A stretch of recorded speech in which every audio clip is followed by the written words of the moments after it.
Mike Hughes here. I'm at Blue and diveblue.com. And Blake, you want to tell us a little bit about the new Nomad? Sure, yeah. So we've had Nemo out for 3 years now. It's our tankless diving system. Okay, that's the Nemo here. So with Nemo, you can dive to 10 feet. It's super portable, as you can see. It only weighs 10 pounds. And then the battery slides right out of the side. So each battery gives you about an hour to an hour and a half of run time. Okay. So people really love Nemo. They just wanted to go a little deeper. Right. So that's why we launched Nomad. So we went through R&D.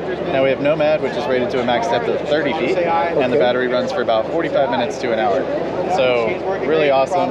Everything fits into a backpack. You can travel with it. So bring this carry-on luggage on your plane, travel out to your destination, and go straight to the beach, go diving. So you have a choice. We can go to 10 feet and with a smaller bag, or we can go for 30 feet with the big bag.